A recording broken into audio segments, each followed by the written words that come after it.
Bienvenidos, mi nombre es Karina Gómez, yo soy licenciada en psicopedagogía y hoy hablaremos de colecho. He venido viendo muchos posts donde se habla de los beneficios del colecho, pero no veo que sea así en cuanto a aquellos aspectos negativos que podría ocasionar en la crianza de nuestros niños. Esto es algo que vengo viendo regularmente en la consulta psicopedagógica y que me gustaría que estés atento para ver si tu hijo presenta algunas conductas que podrían estar relacionadas con extender el colecho por más del tiempo necesario.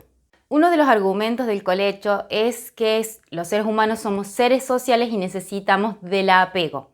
Esto es cierto, pero también somos seres individuales y necesitamos desarrollar algunas competencias que solo se desarrollan en la soledad.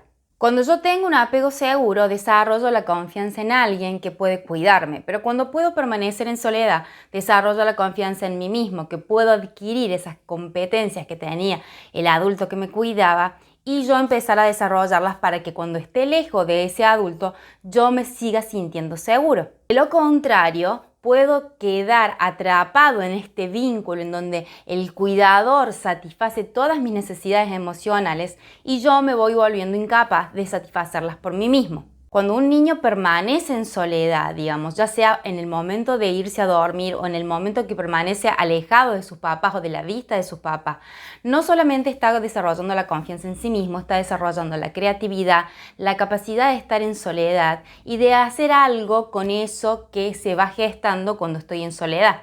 Obviamente aparecen los miedos, ya sea porque estoy alejado de mi progenitor o porque estoy durmiendo solo, digamos, aparece esa angustia de no saber qué va a suceder en esta situación que es nueva, porque hasta ahora el bebé estuvo pegado a la mamá y fue lentamente haciendo un proceso de individuación que le llamamos. En este momento, el niño tiene que empezar a elaborar esa angustia que le produce estar sin su progenitor y aquí va a necesitar desarrollar herramientas internas que le permitan sostenerse lejos de los mismos. Al principio van a ser un par de horas, luego va a ser mayor ese tiempo, hasta que finalmente en la adultez el sujeto consiga distanciarse de sus progenitores el tiempo que él lo requiera como necesario. Ahora bien, no es necesario forzar este proceso, es lo que entendemos como un equilibrio, digamos.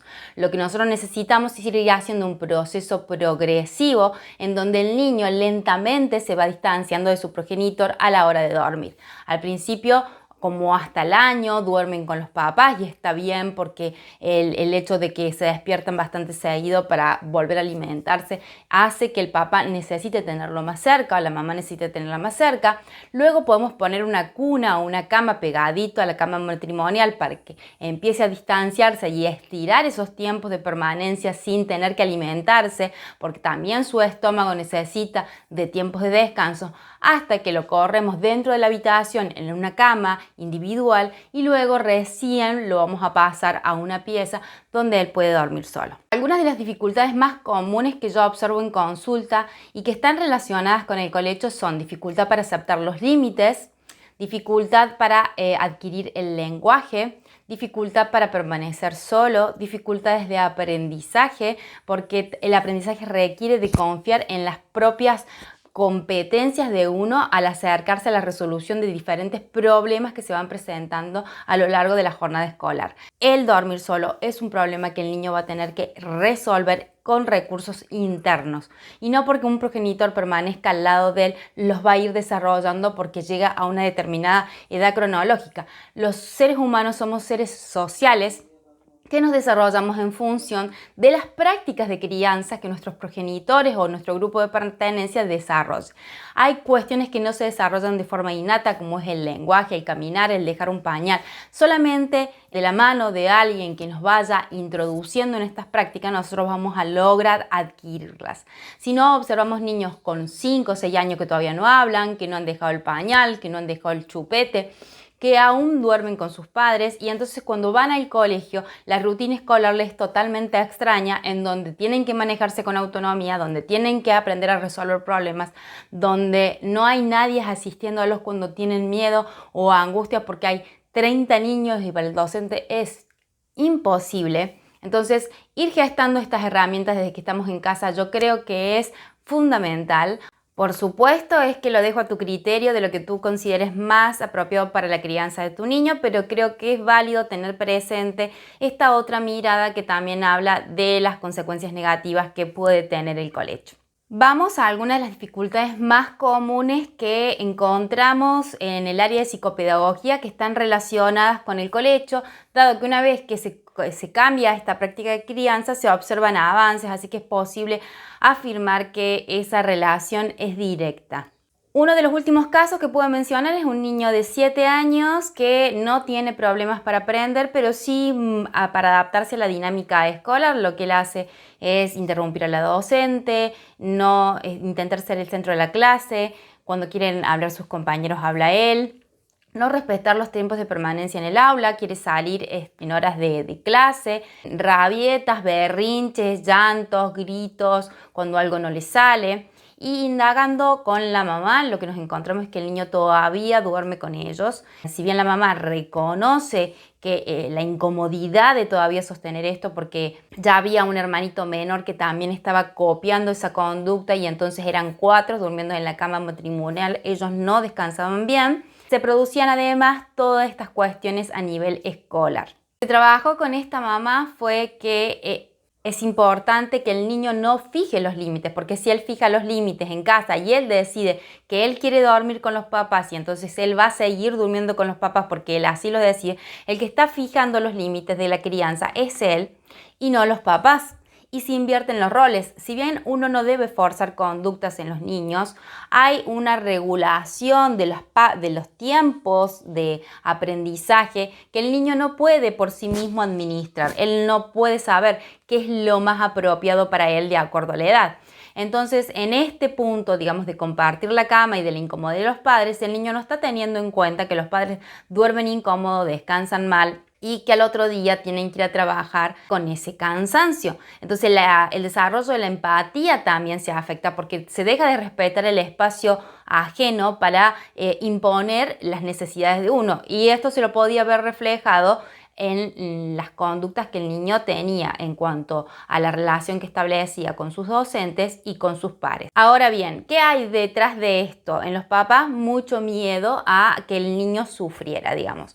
Entonces esta dificultad de la mamá de que verlo al nene llorar porque no quería dormir solo fue lo que condujo que el niño manipulara la situación a favor de sus necesidades emocionales. Sé que hay un grupo de educadores que piensan que hay crueldad cuando un niño sufre y que no deberíamos dejarlo sufrir, y con este criterio también se realiza el pase de grado, digamos, por edad cronológica y no por conocimientos adquiridos para que no se frustre, pero evidentemente a lo largo de la vida nuestro hijo va a transitar muchas situaciones de frustración porque no consigue el trabajo que quería, porque la persona que le gusta no lo corresponde, porque los amigos con los que él quiere jugar no quieren jugar con él y no va a estar preparado con las herramientas autorregulación emocional para afrontar estas situaciones que no podemos controlar y que él tampoco puede.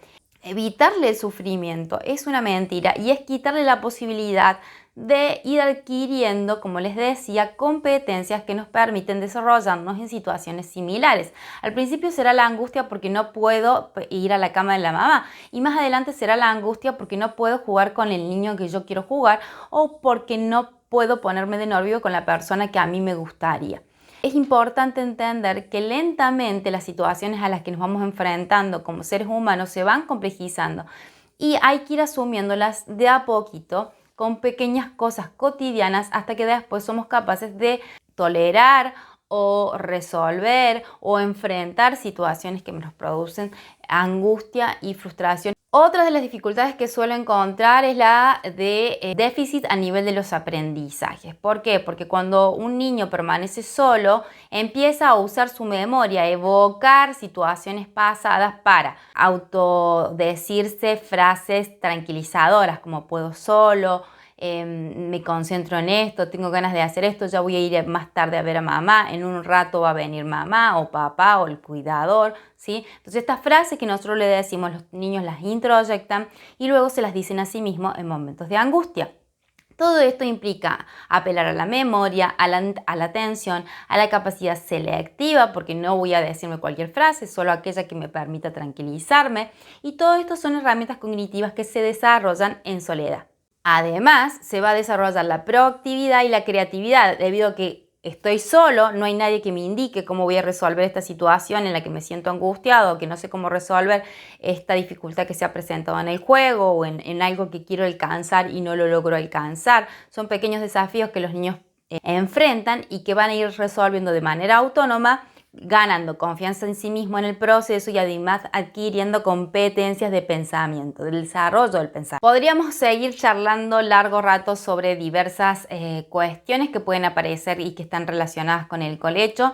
Siempre lo que estamos observando es un conjunto de prácticas. No quiero decir que solamente por el colecho todo esto se va a dar sí o sí. Quiero es que estés atento a si sucede alguna de estas conductas, a hacer la consulta con un profesional que pueda valorar si el colecho ya está teniendo unos efectos negativos, porque a veces duermen con los papás, pero se puede compensar con otras prácticas de crianza que logren un equilibrio. En mi opinión, no sería así. Deberíamos respetar ciertos tiempos y antes de empezar el colegio el niño ya tendría que tener consolidada esta capacidad de permanecer solo, porque si no vamos a tener algunas dificultades como las mencionadas.